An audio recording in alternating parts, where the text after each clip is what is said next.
안녕하세요, 오유입니다. 오늘은 유청 비제라 비누 만들기 해볼게요. 우선 오일들을 계량해 주세요. 오늘은 팜 오일을 넣지 않는 팜 프리 레시피이고요. 유청에는 단백질, 무기질, 비타민, 지방 등이 들어있어서 피부 미용에 좋고 우유 비누나 모유 비누, 요거트 비누와 비슷한 효능을 가지고 있어요. 수상으로 사용할 유청은 얼려서 가성소다를 녹여줄 거예요. 제가 사용한 가성소다는 순도 98%짜리이고 그리고 유청에 들어있는 소량의 지방을 생각해서 디스카운트 값을 따로 계산하지는 않았지만 디스카운트 된 효과가 있을 거예요. 가성소다는 아주 조금씩 유청에 녹여 주었어요. 이 과정이 몇십 분 정도 걸리고 번거롭고 인내가 필요한 과정이었어요. 우유, 모유, 요거트 등 단백질과 당이 들어있는 수상을 사용할 때는 얼려서 사용을 하고 온도를 높이지 않으려는 의도는 가성소다를 녹이면서 단백질이 많이 응고되는 것을 막고 온도가 올라가서 단백질과 당이 타는 것을 막기 위해서 이런 과정으로 천천히 녹여주고 있어요. 저는 플레이크 타입을 사용했는데 알갱이 타입을 사용했더라면 훨씬 더 쉽지 않았을까 생각했습니다. 가성소다를 녹이다 보니 온도가 오르기 시작해서 얼음물에 담궈서 조금씩 녹여주었어요. 가성소다 수의 온도는 27도를 넘지 않도록 녹여주었습니다.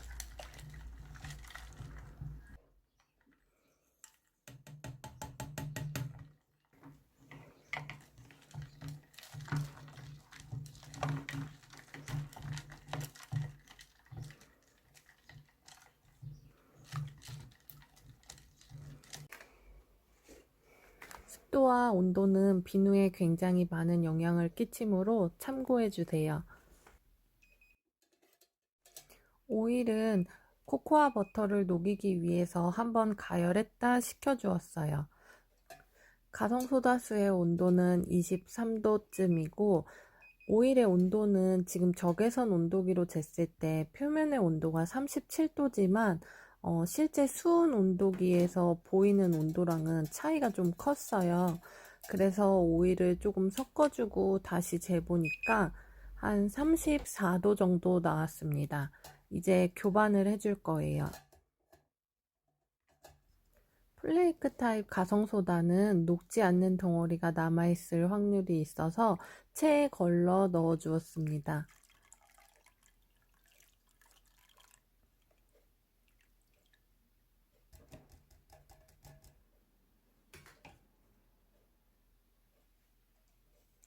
먼저 주걱으로 천천히 섞어 주었어요.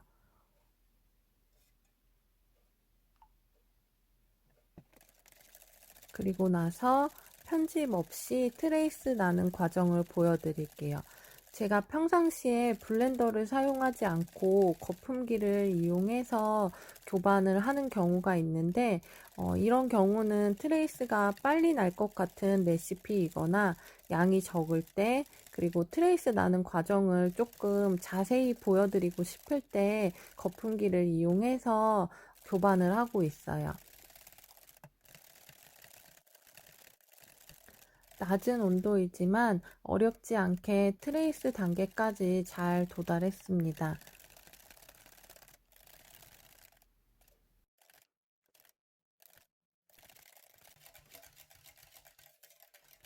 이 비누는 지성이시거나 아니면 여름쯤에 사용하기 좋은 레시피로 구성을 했고요. 저는 지성이라고 하더라도 조금 보습감을 유지하면서 최대한 자극 없이 세정하는 거를 좋아하는 편입니다. 여름철에 사용하기 좋은 레몬그라스 에센셜 오일을 넣어 주었어요.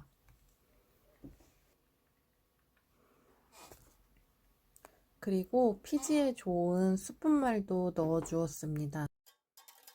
수분말을 너무 많이 넣으면 사용하실 때에도 불편하고 세안 후에 유수분기가 쫙 빠져서 피부가 오히려 하얗게 들뜨는 현상이 있을 수 있어요.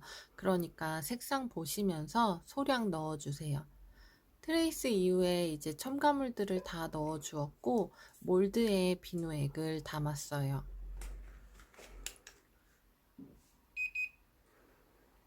비누액의 온도는 27도 정도 됩니다.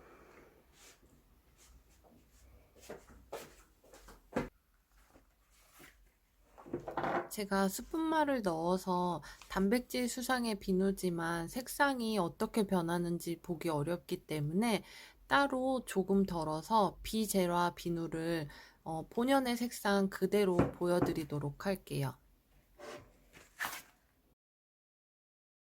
몇십 분 뒤 모양 내기를 하기 위해서 비누 뚜껑을 다시 열었어요. 그리고 주걱으로 원하는 모양을 만들었습니다.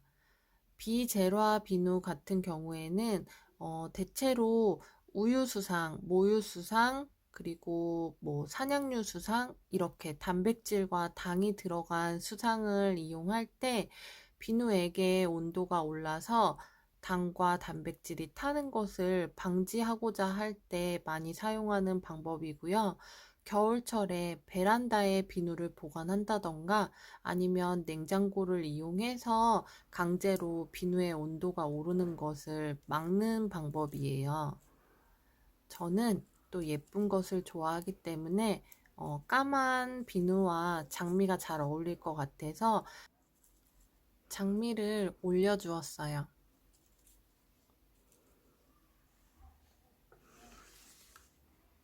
그리고 모양이 망가지지 않도록 뚜껑을 살짝만 덮어주었습니다. 비젤화 비누를 만들 거라서 스티로폼 박스나 담요 등은 덮어주지 않았고 실온이 높지 않은 곳에서 그냥 이렇게 하루 정도 방치했어요.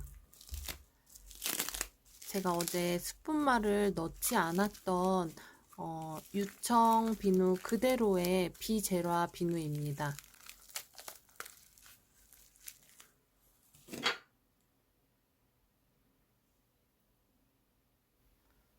굉장히 무른 질감이고 몰드에서 떨어지지 않을 정도로 반죽의 느낌이 강했어요. 그리고 500g 몰드의 비누도 몰드와 잘 떨어지지 않을 정도로 굉장히 무른 상태였습니다. 보온을 한 비누는 비누를 단단하게 하고 비누화를 빠르게 하지만 비젤화, 보온을 하지 않은 비누는 굉장히 무르기 때문에 통건조를 며칠 더 하시는 것을 추천해 드려요. 비누화가 천천히 일어나는 비누이고 굉장히 무르기 때문에 이 수분감을 날리기 위해서 건조 기간을 조금 더 여유 있게 가지시는 것도 좋을 것 같아요. 도장을 찍어 보았는데 굉장히 무른 상태여서 도장도 깔끔하게 나오지 않을 정도로 무른 상태예요.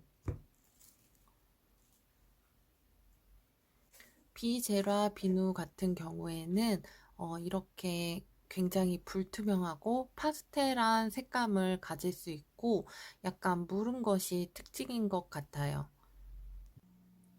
몇 주 후 비누를 테스트해 보겠습니다. 분말을 아예 넣지 않은 비젤화 비누입니다.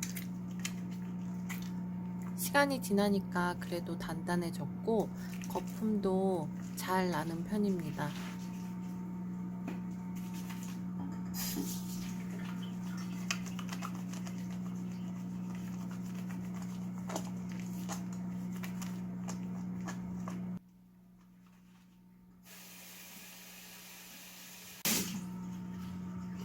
그리고 수분말을 넣어서 실온에 두었던 비젤화 비누입니다. 마찬가지로 건조 시간이 지나니까 조금 단단해진 모습이었고 질감도 그렇고 거품도 잘 나는 편이에요.